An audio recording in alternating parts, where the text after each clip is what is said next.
It's pretty static. I have a tripod if you want. Oh, do you? Well, I think it's working okay. And we tested with Dave to make sure it wasn't like taking funny pictures. That could be pretty bad. Of course, you know, I've been so busy with stuff that I haven't had a time to put it all out on the internet, but I've been downloading it and parsing it. The problem is I have to cut the files in two to make them fit, you know, because there's a limit on YouTube of 2 megs or 2 gigs. So Kind of like texting, send me 2 texts with the rest of them. you know, try to make it small enough to fit. But anyway, hey, we get the lament because I couldn't finish it last week. And anyway, what's a lament on Easter, right? The reason this lament is really important is because it directly follows the Great Hallel. The 136th Psalm is the Great Hallel, and the 37th Psalm follows directly after it, and it's a lament. Now, the other thing about this lament is it's expurgated from our hymnal. I told you that, well, what's most intriguing to you? The ones that we put in our hymnal or the ones we don't? Makes me wonder, right? So I intentionally picked 2, and the next one we'll do is the praise, which is the 144th Psalm, which, by the way, is my psalm, because, you know, you're supposed to pick, right? They do that in confirmation class, right? You pick a psalm or you pick a verse that's you memorize, and you sometimes put it on your banner or whatever. That's the psalm that you, or the verse you use. Well, the 144th Psalm is the one I picked, kind of live my life by. But we'll do that one. And that's also expurgated from our hymnal. So, yeah, you might wonder, right? What's with that, over? But, Send it a message, Lionel. send it a message. But, you know, obviously the 137th Psalm is important because it directly follows the Great Hallel. You'd think, right? Yeah. Anyway, the words Except today... we said that a long time ago the order had no significance, so now why does it have significance? No, I never said the order doesn't have significance. What I said is the order doesn't necessarily mean that it's historically in a historical order. We assume that, for example, the first psalm is the earliest written and the 150th is the latest written, or even the 155th if you're Orthodox, right? But the truth is that's not necessarily true. The first does happen to be a really early psalm, and the 150th does happen to be a pretty late psalm, but the order is not necessarily historical. However, you know, what did we see with the Hallel? Remember the Hallel? Before the Great Hallel, the Hallel was the 113th to the 118th. Well, Shazam! You got the Hallel stacked up one after another, right?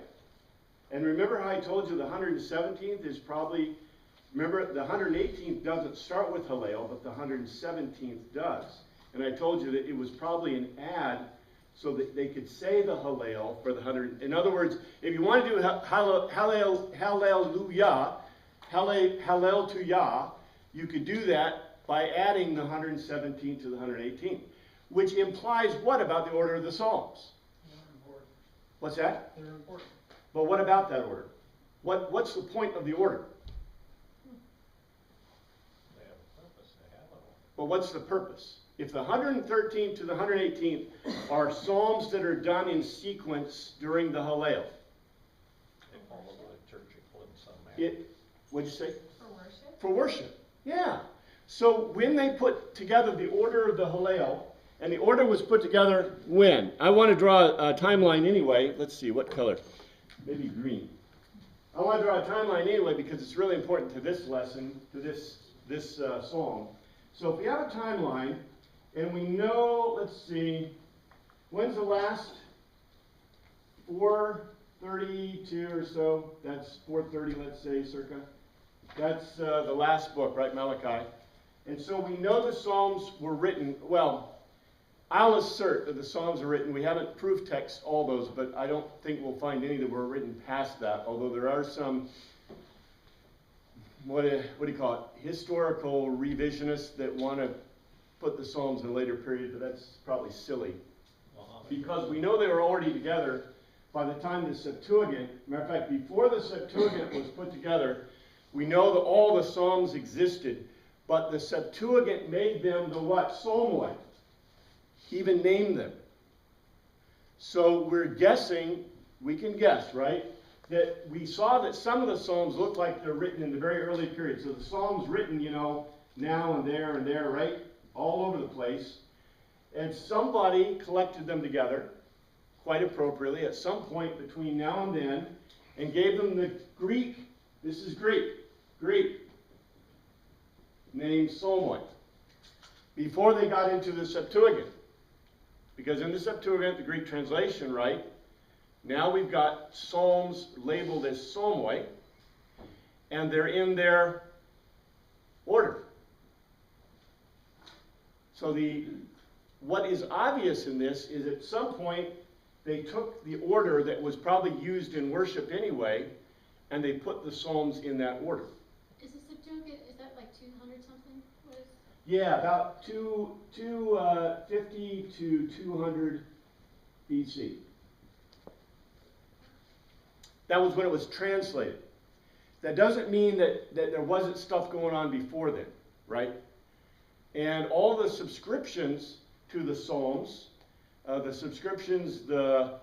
stuff, you know, Psalm of David, you know, Psalm about of what, right? Or Moses, those are all added, right? We know they're added because we have earlier documents to show that they weren't.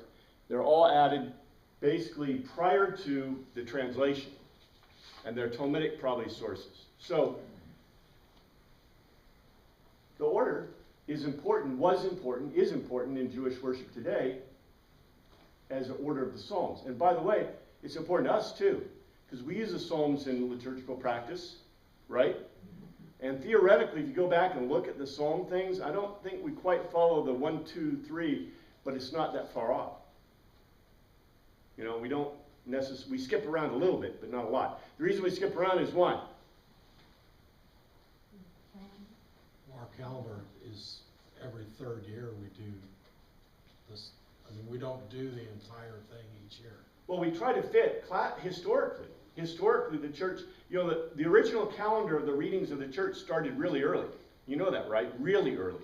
And so when they put the calendar together of the readings, they tried to fit the Psalm, the Old Testament, the Epistle, and the New Testament so that they supported one another.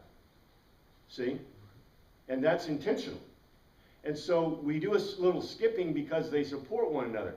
Now there's something I didn't look at, maybe I should look at it next week, is how close is the order, you know, of, for example, the prayer book or the, you know, the calendar of the readings to the Psalms order. Because if you find really close concurrence with Hebraic readings, what does that mean? Very strong Jewish influence. Yeah, Teen Hodos influence. Of course, we know there's a Teen Hodos influence in the church calendar, right? Completely. So, yeah, makes sense, right? But anyway, the 137th Psalm, let's look at it. Oh, let me get the words of the day. These are the same words of the day we had last week because they're really important words of the day. They're really important to both the 137th, and we'll see them in the 144th Psalm, because these are late date words.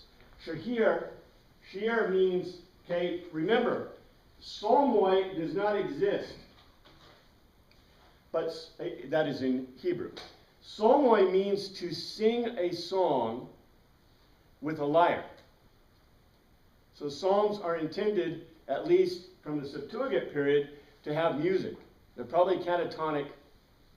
Anatonic?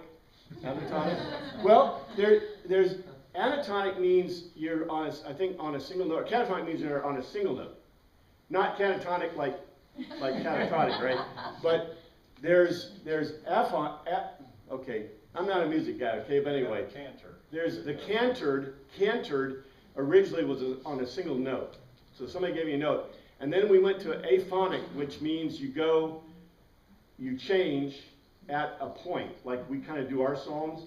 And then there is singing, what we call singing, where you change, typically every syllable changes a note or sets a note. That's the way normal singing is, right? But, What's normal? well, whatever. It took us a long time to get there, right? I mean, our original prodigies, right, of music were like, na, na, na, na, na. And they said, well, that's kind of boring, so we'll go na, na, na, na, na. And that was a little better. And now we go na, na, na, na, na, na, na. And so, you know, we've got the na-nas down. But remember, you know, people weren't doing 4-part harmony. They weren't even doing 1-part harmony. They weren't even doing multiple harmony, because harmony had to be invented. And that was like, harmony was way late. You know, we're talking thousands, 1100s, 1400s. Anyway, shir is really an important word because it means to sing a song like a bard. To sing a song like a bard, or a bardic song. And you know, I talked about this last week. Some of you guys weren't here. But the reason that's important is because bards, where do you find bards? It was an Irish drinking song. An Irish drinking song is a bard? Skjold in, let's see, the Anglo-Saxons are skjolds, and bards are Norman. And almost all cultures that are what have bards and skalds and those guys. What do you gotta have? Gotta be literate, gotta have music, gotta have bars, right? Which implies what? Civilization. Civilization, well, agricultural civilization, because you have bars, you gotta have beer and wine, right? See? So, when you move into this era, I mean, this is the era, this is that big, this is really important era, because you start to see skalds and bards, you don't have skalds and bards hanging around with, generally hunters and nomadic kind of groups. Really, when you start getting skalds and bards, you're post-literate, generally post-literate, although there's argument about that in history, prehistory guys. But generally, you know, for example, one of the most famous guys who wrote down the previous skalds and bards stuff, the Greek dude. Remember? Remember Odyssey and the Iliad? Right? Those were supposedly the myths and what the bards had sung that were written down. And this is a big argument in history. Did skalds and bards come from pre-literate or are they only literate? We know they pretty much have to be in an agricultural established culture. So what does it indicate when you have skalds and bards? Generally, just period. It's civilization. So civilization's moving on. You don't find this word in early Hebrew. You don't find this word in early Psalms. You find it late. Rosh is that word that I tried to explain last week, and I still don't know if my brain's clear enough to give it to you properly, but Rosh means to shake the head. And it's in the sense of a leader shaking the head. And this is where the opposite of English or opposite of the Western culture and the Eastern culture comes in. Because in our culture, to us, yes is this. In their culture, yes is this. So Rosh means to shake the head, and it means a positive affirmation. And when a person that's in that culture does this, that's a no, because it's opposite to Western culture. In other words, Yachal is a foundation. And we see this word. There's also another word that can be used for foundation. But remember when we had the 118th Psalm and the word capstone is used? Capstone, which is only found in Roman architecture. You find keystones in Greek architecture. And so I mentioned a pyramid capstone, but that's not really what they mean. What they mean is the stone that fits an arch together. And if you pull that stone out, what happens to the arch? Falls down. Cornerstone is a modern idea. You don't need a cornerstone. However, we're going to see in the 144th Psalm, I think, a really interesting concept, which is the primary pillar, which is from Greek architecture, by the way. So anyway, I won't go back through that. I want to get to the 137th Psalm. Specifically, I got to find where I start. Does anybody have a subscription for this psalm?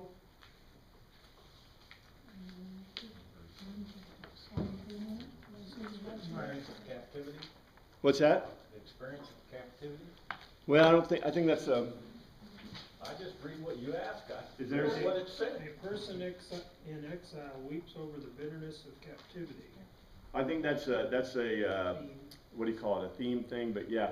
I was looking for a subscription like, you know, a Psalm of David, a Psalm of, Yeah, did you see it? Anonymous. Did you read yours? huh? I thought there was one that said Psalm of David, a lament or something like that. Oh, really? Did it say a Psalm of David? 138 does in mine. Anyway, let's look at this, okay? I'll start out with the first, some of you guys weren't here, and it won't hurt to repeat some of this because this is some really interesting stuff in here. It says, by the Nahar. Nahar is a stream, or, you know, I went through a whole big thing, but I'll just tell you flat out, okay? A small stream of running water in Babylon is an irrigation ditch. Because remember, in Egypt and in Babylon, they were both watered. Babylon is watered by the Tigris and Euphrates, and Egypt is watered by the Nile. They had to have irrigation ditches for agriculture in those areas. And so the word used is Nahar, which means a stream, but also means an irrigation ditch. And so literally, okay, rivers is probably not a good translation. A stream would be better. An irrigation ditch is probably the best. But in any case, it says, by the Nahar, the irrigation ditches literally of Babel. Now Babel in English and in Hebrew has two meanings. Babel means confusion, and Babel also means Babylon. So it says, by the irrigation ditches of confusion, or Babel. Now remember, this is poetry, right? So we expect poetry to have dualistic meanings. And in Hebrew, what do you expect? A lot of euphemism, right? Beautiful euphemism. Shortage of words. Well, they do. They have a shortage of words. Words have multiple meanings in it, and you look at within the context. So this word can mean confusion, but it also can mean Babylon. That's what's beautiful about this. There's a whole. This is full of this. Anyway, by the irrigation ditches of confusion or Babylon, we yashab, we settle. Sad is not a good word because it means, yashab means to settle. This is the same word that's used when it talks about in Ruth that what Kilion and Chilion and whatever the guy was, they settled in Moab. So they settled, we settled, yashab. And Gam, together, baka, wept, bemoaned. When we zakar, and what's really important, remember it is not exactly zakar. Zakar means to mark. And if you remember we talked about zakar, zakar means to either write or make a mark. So if you have a zakar, when it says zakar, zakar can be memory in your mind, but obviously zakar can also mean what? What's that? Well, to write it down. Yeah, to write it down. What's important about this is because what are we seeing? It's written down. Yeah, it's written down. We, zakar, we marked Zion. Of course, we say Zion, Zion. Zion means the conspicuous barren place. You say, well, what's that? The conspicuous barren place. If you look at the city of Jerusalem, green, maybe blue. If you look at the city of Jerusalem, you have the temple. Temple's not built yet, okay? And you have the Tower of Antonia. And then you have the city of David, which was originally, it's got a funny shape, but anyway, it was originally walled.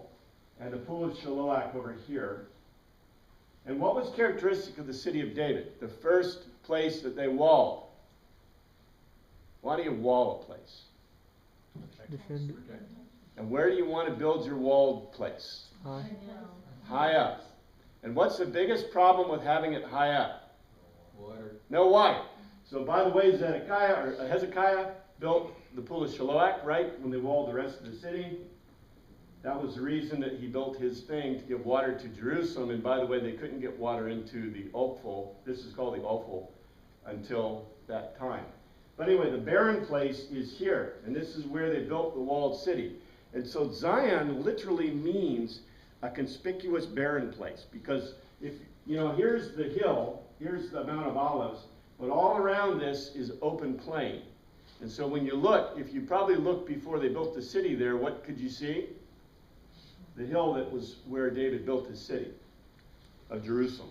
But it's called Zion, the conspicuous. Now, did anybody see satire here? There's some deep satire here.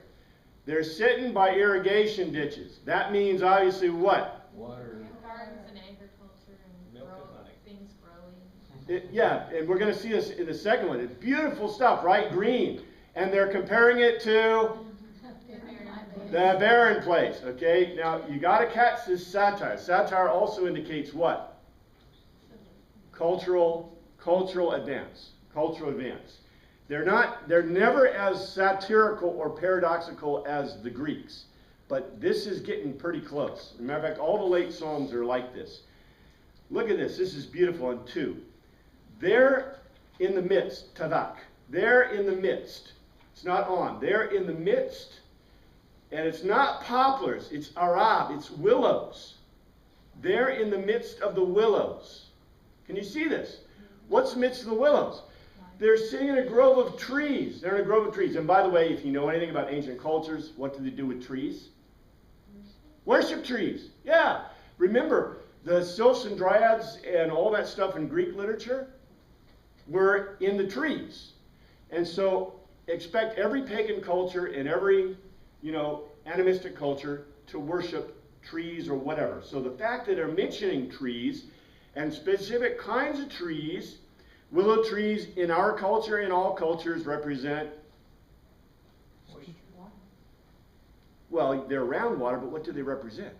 Willow trees. Sadness, weeping. Come on, you guys. This is like, look, if I wrote a poem in English and said I was playing my harp under the willows, you'd go, oh! You wouldn't go, oh, he's so happy, right? That's why it's really terrible for them to translate this as poplars. Because around poplars, what do you? Oh, poplars. Remember like the dryads. Look at the. Okay, if you find pictures of dryads around poplars, you got to be careful what you look for on the internet because you never know what you might find. But if you could find the pictures or whatever of dryads, poplar dryads, what do you think they look like? Happy, dancing, smiling. If you look at willow dryads, what do you think they look like? Mournful, probably playing their harps, right? So anyway, they're in the midst of the willow. And also, here's one of those words. Because Arab also means the marketplace or the exchange. The marketplace or the exchange. So in the midst of either the willows or the marketplace. Okay, this is that euphemistic thing. Look what it says. It says we hung. That's not what it says in the Hebrew. Do you guys know the difference between hanged and hung? What's the difference? One you do yourself and one is done to you. Yeah, that's basically, you hang a picture. You have hung a picture, right? But you are hanged by the neck until you're dead. Right? One is the transitive and one is the intransitive case of the verb. I know we hate talking about these things, but this is English as well as other languages. It ain't hung, it's hanged. It says we hanged. Literally, to give it. Give it. Let's give it. When you hang a person, we hanged, we gibbeted our kinova, our literally to twang, our harps or our actions. Now look at this. You would hang or have hung a harp, right? Because it's a thing. But when you are hanged, you are putting emotional or physical, human being, right? So look at the dual use words. Harp, kanoar, means to twang a harp, or it means action. So what's the implication here? We hung up our actions. You can also read this, that, okay, you can read this two ways. In the midst of the willows, we put up our harps, we hung up our harps. You can also say, in the midst of the marketplace, we placed our harps. Why would you put harps up in a marketplace? To sell them. To sell them. Why would you hang your actions? That would indicate what? You would not do them. You would control yourself. You may be unable to express the action, Yeah, activity. that may be true because what we're going to see in the next one really fits that. Just, the complexity of the word usage. We don't get it at all in English because English does not have, this is the problem of translating, for example, poetry, translating great literature into English or any other one, any language. If somebody's written something great in English with dual usage, how hard is that to translate into another language and get that dual usage? Almost impossible. Same thing's true of other languages. And so when a translator is picking and choosing, it really depends on how he's picking and choosing what he's going to translate. And the other problem is this. Remember I told you, what do people translate for what reasons? To put out their ideas or their theology or their doctrinal things. That's why it's really neat to look at the actual word use and see what it means in the specific Hebrew, in the Hebrew. So, in 3, for there, it says our captors, but literally the word is shabbat, transported into captivity. Literally those who transported us into captivity. Asked, it's literally shal, they inquired. They inquired us for dabar, and it's not songs, it's dabar. Literally, a dabar is an arrangement of words. So what did they ask him for? Poetry. They asked him for poetry. And, okay, here's a great one for you. What does it imply if your captors are asking you for poetry? Entertainment. Well, they don't have it as good as yours, and you already have it, right? The implication is that there are these songs, and they are entertaining in Aramaic or in the Persian language, or they like to hear them. They're lyrical, they sound, you see what I'm saying? So there's an implication that they're here. Now, this could also mean that they have Aramaic psalms we don't know about, or a lot of stuff, poetry we don't know about. It goes on, it says, our tormentors, and literally it's not, it means tormentors, but it's those who caused us to howl. Literally in Hebrew. Those who caused us to howl. You can torment in lots of ways. Demanded is added. Songs of is added. The next word that is not added is shemacha, which means glee. It also means a religious festival. It means a religious festival. What is going on here? Remember I told you, why are we in the midst of the willows? Why are we by the irrigation ditches of Babylon? What's going on? We've been carried away in captivity. Yeah, but what's going on right now? A festival. It's a religious festival. This is what this psalm is about. Period. Done. A religious festival. Literally, that's why the writer used the word shemacha, which means glee. It also means a religious festival. We're going to see another word. They said is added. Literally it says, shayir. Shayir. Sing like a bard. Sing like a bard. One of is added, sing like a bard, shayir. So this word as a noun. So it's used as a verb and it's used as a noun. Shayir, shayir. Of Sion. The conspicuous barren place. Okay, so get this. They're in a religious festival. All this festival stuff is going on. They're in the midst of the willows with irrigation ditches and beautiful greenery in the garden. Remember, what was Babylon famous for? The hanging gardens, right? So they're amidst of all this beautiful place, and they're asked to sing a song of the conspicuous barren place. They're asking to sing what kind of song? A lament. And that's what we have here, is a lament. This may be the song they're singing, but not really, because maybe they added to it. We'll see in a minute what I'm talking about.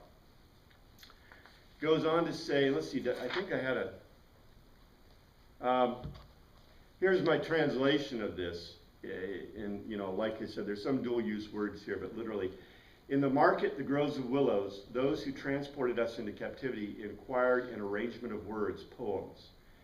The harps were hanged, remember? So they couldn't sing to harps because they had put up their harps in the marketplace for sale or, you know, whatever. Those who caused us to howl as opposed to sing.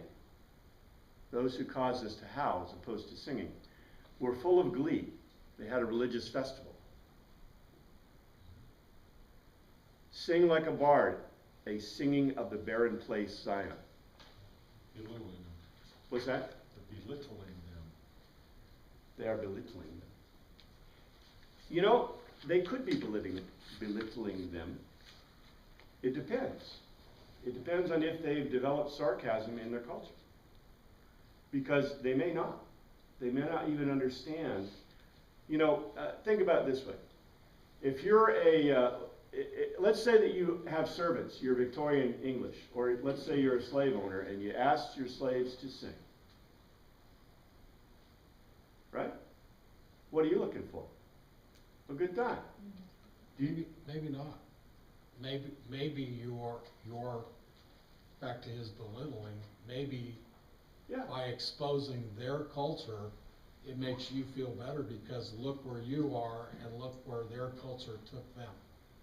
I don't disagree. However, you don't ask the culturally illiterate to sing or do poems. But I don't disagree. I'm just saying that, you know, there's lots of, you know, yeah, you'll get, for example, you know, we know it. You'll get the evil Victorian era guy that asks his butler to sing him a song, right? You know, about how happy he is that he's rich, to make fun of him. But then you also get, you know, the dumb guy that just says, sing me a song, right? And probably there's 90% of them are just the dumb guys. They're not making fun of their servants, right? Not generally. I mean, we like to have that image, but that's not the way people are. You might ask your employee to do something, you know, that would really, without knowing their circumstance, it might make them sad, right? Totally accidentally. Hopefully you don't do it on purpose. I mean, we know there are people like that. But you see, I mean, it really depends on what shoe you're looking at here. And, you know, what side you are on. And so... But didn't the Babylonians look at the Jewish people as less than, I don't know, less than human, but I mean that their conquest demonstrated that their culture and their gods were superior to the Israelites. Of course it does. Don't we all believe that? Right? I mean, that's the assumption. That's why everybody became Greek. That's why Hellenization took place across the world, is because the assumption of what? God's always on my side. The Greek gods and spirit culture. In the case of Greeks, it was really true. In the case of the Hebrews, what did the Babylonians and the Persians, what did the Persians, let's see, the Babylonians at first and then the Persians later, what did they do with their Jewish captives? Where did they put them? They allow them to have separate communities. Well, no, they put them in the high places of government. Remember Daniel? Yeah. Remember Ezekiel, Nehemiah, and He was up there and. right? Yeah, they put them in high places. How about Esther? How about what Esther and what was Haman? Mordecai. Mordecai.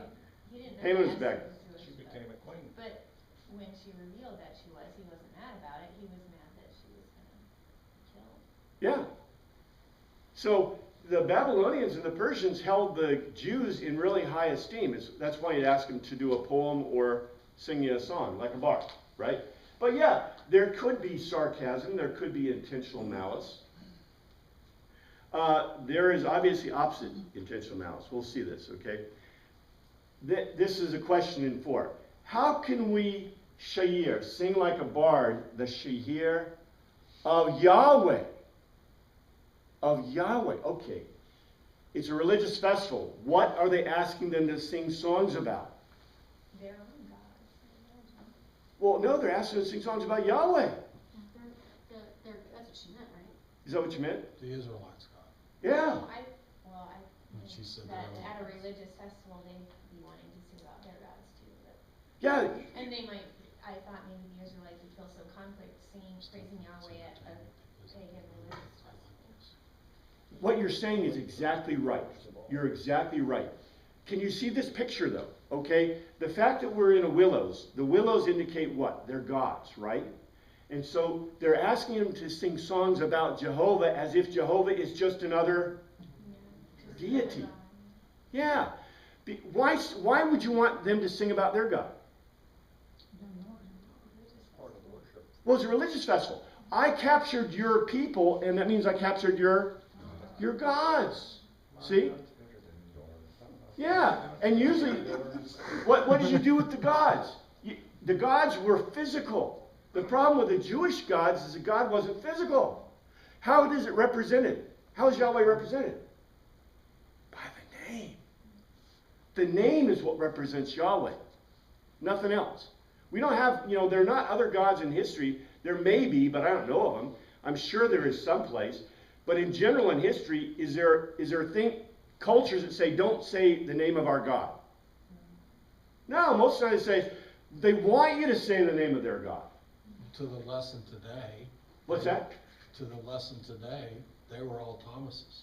They wanted to see it. Yeah, yeah. Show me your God.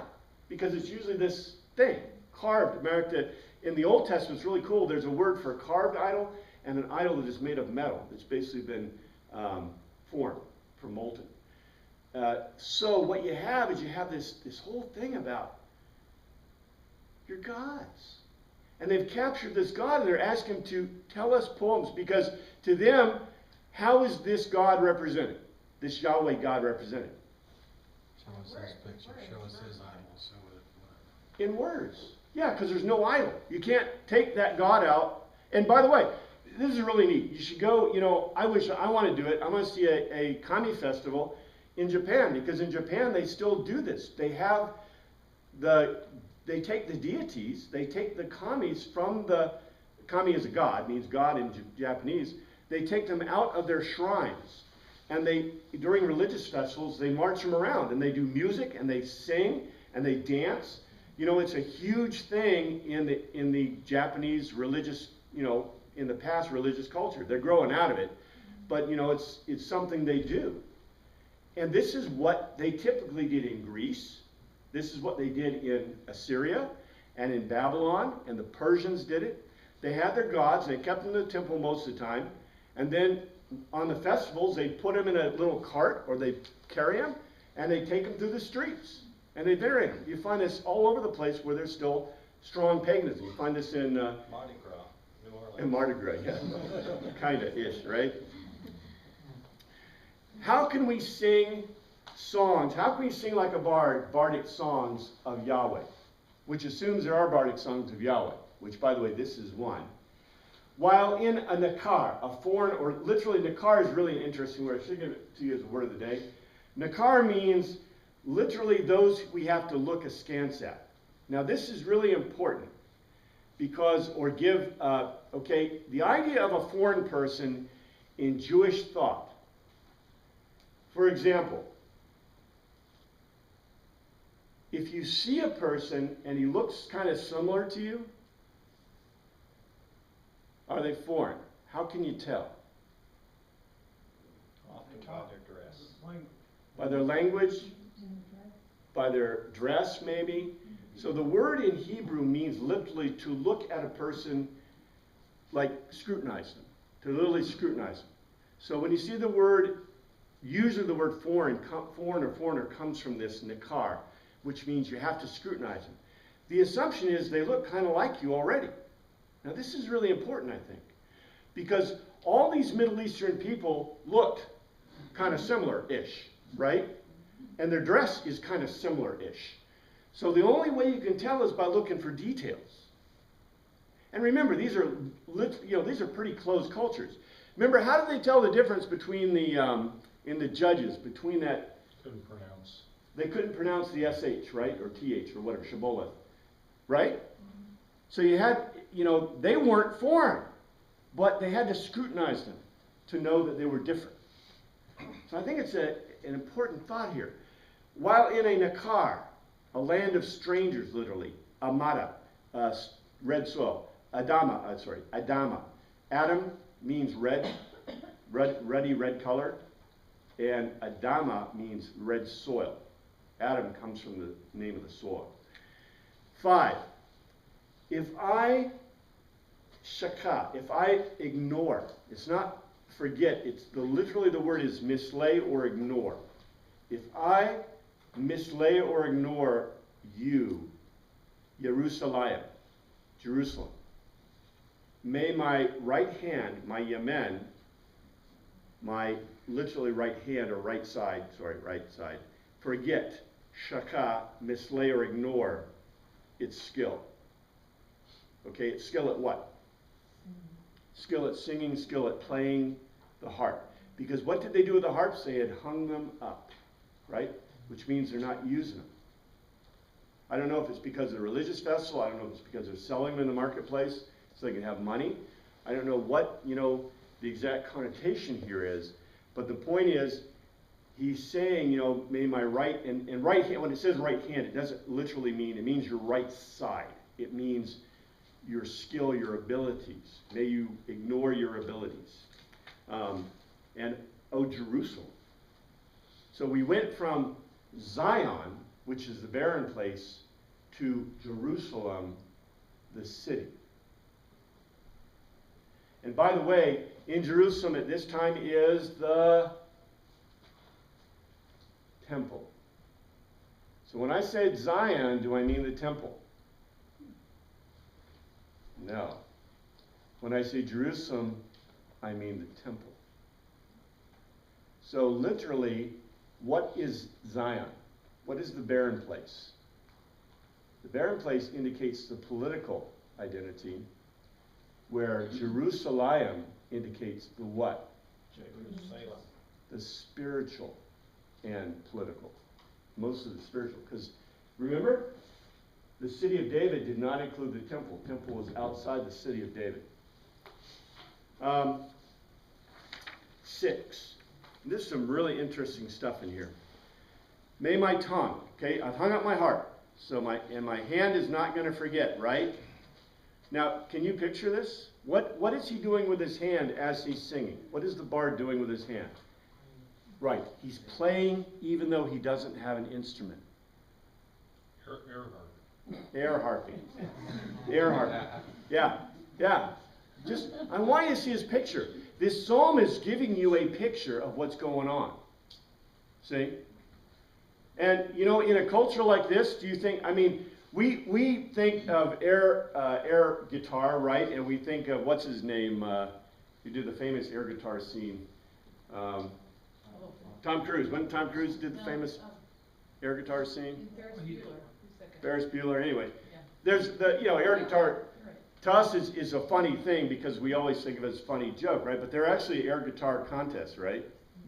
But in a culture like this, what do you think a bard, what would it indicate for a bard to be using his hand to do harping while he's doing poetry?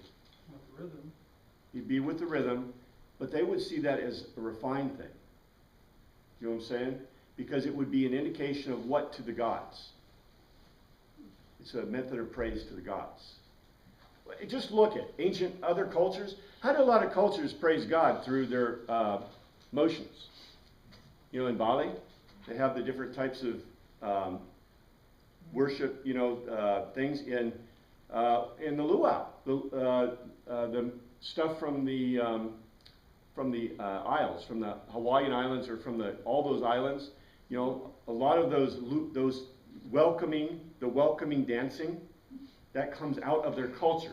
It's not like something that's modern, although it's great for tourists, right? But all of that comes from the cultural aspects, and most of it's it's all cultural from their religion. It all comes out of religion. All that stuff comes out of religion. Matter of fact, where does all our music come from? Western music. Religion. Until the modern era, right? All of it's religious. Beethoven, Bach, Vivaldi, all that. May my tongue, my lashon, literally, may my tongue, the instrument, and literally this is tongue. May my instrument, the instrument for licking and eating and speech. Literally, it's the instrument for licking, eating, and speech. Cling, the bach, literally means catch by pursuit or impinge to the check inside my mouth. May it stick inside my mouth. If I do not zakar, mark you. If I do not Allah, ascend Jerusalem, my Rosh, give an affirmation as lead to joy. And literally it means simcha, that's a religious festival. So, okay, let's look at this a little bit. In other words, this is kind of complex because it's saying two things. Number one, they asked him to sing, but they had done what? They'd hung up their harps. Now they're asking him to sing, and he says, my tongue has stuck claved to the top of my mouth. So he is going to zakar, which means he's going to do what? Write it down. He's going to write it down. Zakar.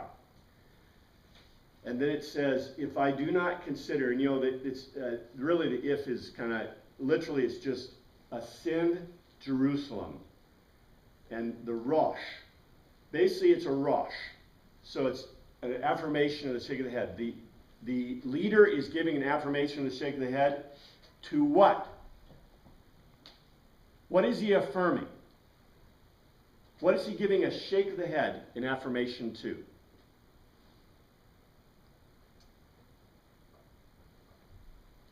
To the religious festival. What is he not going to forget during this religious festival? His religion. Zion, right. Jerusalem and Yahweh. There is only one God. He's, you know, this is very interesting the way he's going about this because this is a pretty complex piece of literature. You know, I've hung up my harp, it's clung to the roof of my mouth. I can write it down. Now, because he gave an affirmation, what are they obviously doing? Singing, praising Yahweh, singing songs to Zion. This goes, you know, do you remember when, let's see, what was it? What did I teach? I taught the New Testament book, was it Galatians or Ephesians? Which one was the last one I taught, New Testament book? Do you remember? Ephesians. Do you remember Ephesians? Paul had never been to Ephesus, right? And the thing is that when Paul had not been to Ephesus, what he had said specifically to them was, did he tell them to not participate in the Mysterion festivals? What did he tell them to do? He told them to participate in the Mysterion festivals, but remember what? The Lord God, and not worship their deity. Do you remember that? That's what Paul wrote to the Ephesians. Paul told the Ephesians, you can participate all you want in the Mysterion worship and the worship of the Greeks. Just don't do what? Forget God and Christ. Don't worship them. Do you see this as a similar type thing here? Book of Daniel, don't bow down. Very similar. Very similar. Now, we're going to see something else in here. It's very interesting, but that's okay. And I kind of translated this. May my tongue, the instrument for licking, eating, speech, impinge, catch by pursuit, stick because of singing. Or also you could catch because of emotion. Inside my mouth, if I don't mark you, if I don't ascend Jerusalem and give affirmation as a leader in the religious festival. So basically, I'm acceding to this religious festival. 7, mark. The word is, they say, remember, but it's a car. Mark. Mark Yahweh, what the Edomites, and literally it's Ben Edom, the sons of Edom, did on the day, the Yom, the period of time, did on the period of time when Jerusalem fell as added. Literally it says, it just gives a quote. Tear down Arah to be bare, demolish, they cried. They amar, they commanded. Arah, demolish. Yechod, to the foundation. In other words, tear it down. What do you think they want to tear down? The temple, yeah, the temple. So the Edomites had told them, had cried, and here we get a piece of historical information that we didn't have from any other source. The Edomites were basically aiding the Babylonians and were telling the Babylonians, tear down their temple. So remember, the Edomites were the guys that Malachi was really irritated at, and that they would not, and basically, who was a very famous Edomite? Herod the Great was an Edomite. And so was Herod and all his sons and all those other guys. So they were all Edomites. Come from Edom? What's that? What about Ruth and Boaz, all that stuff was going on. That was Moab. Moab, not Edom. Yeah, Okay. Edom is the one at the south. I know, this stuff gets all complicated, right? But that's okay, that's okay. It lets us remember that, there's lots of people, different types of people around here. But it's interesting that he brings this up, because remember, the first part is all about what? Acquiescent. Now, what kind of acquiescent is that acquiescent? It's protesting acquiescence, right? The guy is, he said, we're hanging our harps, our tongues are cloven to the top of our mouth, but in spite of that, we will sing to Zion, right? And we're not going to sing to your gods, we're going to sing to Zion. And then we have this transition. Zakar. In other words, Zakar means to do what? Mark is in, write it down. And guess what? He just wrote it down for us right here. The Edomites obviously stand in place of what? The Babylonians stand in place of whoever was bad against Israel and Jerusalem, right? That's the point. He's using this as a euphemistic source, pretty much, to say anyone who opposed Jerusalem. That's the point. But then it goes on.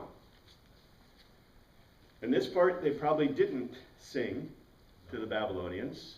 You'll do it once. Yeah, you'll do it once. O Bath, daughter. Literally, it's Bath and Ben. Ben means son of, Bath means daughter of. So Ben Yeshua, or Ben Joseph, Jesus ben Joseph, Yeshua ben Joseph, the son of Joseph. Bath Joseph would be his daughters, the daughter of Joseph. And so the son of, Ben means builder of a family that's male. Bath means builder of a family that's female. But it says daughter of confusion, of Babel.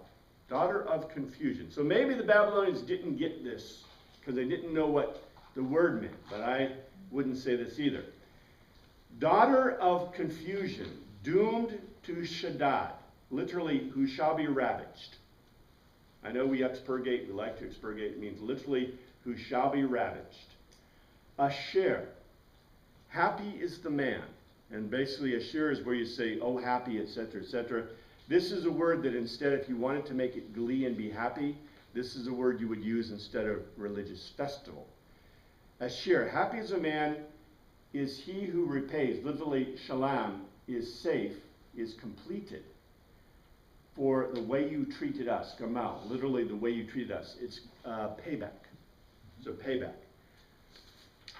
In 9, Asher, happy is the man, he who Asher seizes your infants, OL, your children, and Nephath dashes them to pieces against not rocks, it's Selah, the walls of your fortress. Babylon was famous for the walled city. Yeah, the Babylon was a walled city. It was famous. Unfortunately, they made them out of mud, and when the river was diverted by Darius, it washed away the mud in the walls, and that's how Darius took the city, and the Persians took the Babylonian Empire. But the point here is this is a true lament, and not just a lament. It's a very easy psalm to place. The time is obvious. During when? The Babylonian captivity. It is a satiric construction on confusion and Babylon. By the streams, the irrigation ditches of Babylon, it's organic or sarcastic construction. Literally, their harps, we talked about this. The image of the willows, both weeping and their gods. The tormentor asked, and who were their bards, by the way? Who are the bards of the Hebrew people? Who would have been asked to do this poetry? Not the priests, right? The Levites. I know you guys are thinking, the Levites, right? Because the Levites were the guys who did it. That's their job. They're being forced to sing in a religious procession by the Babylonians. They remember Zion while they're singing to foreign gods and hope will not lose their skill at music or their voices. And also, there's protesting in here. There's like deep stuff. You can read this many ways. The forcing them may be women priestesses. Remember, Assyrians and Babylonians were famous for women priestesses. So when it talks about daughters of confusion or daughters of Babylon, they may be talking about that. Also, the men of Jerusalem may have been forced to do what with the Babylonian goddesses or Babylonian priestesses? Remember, they had a sex thing going where to worship Ashtoreth, you basically put your daughter in a house of prostitution so that she could stay there for a year and have a child that was dedicated to Baal. And in some, the Philistines basically put the children to death. Some of these religions, they did that. So, yeah, there's some weird stuff going on here. But, the picture might be of being forced to be part of this. The time is obviously Babylonian captivity. The author is likely a Levite, obviously a bard, a male who plays the harp and sings. A place is Babylon outside the walls. I mean, this is pretty obvious. This is a very obvious psalm as to where it was written, when it was written. You can place it almost exactly in time. So, about 350 circa. So anyway, in any case, this is a lament. I think it's really important. You can see why we expurgated it, but the Jews put it right after the Great Hallel. So obviously they used it after the Great Hallel. After the greatness of the Hallel, they probably reminded themselves of the reasons for lament in Jerusalem. In any case, thank you, Father, for your word. We thank you for your psalms. We pray you look after us for this week as you did through yesterday. In your name we pray. Amen. Final, Yes, sir. one of the auxiliary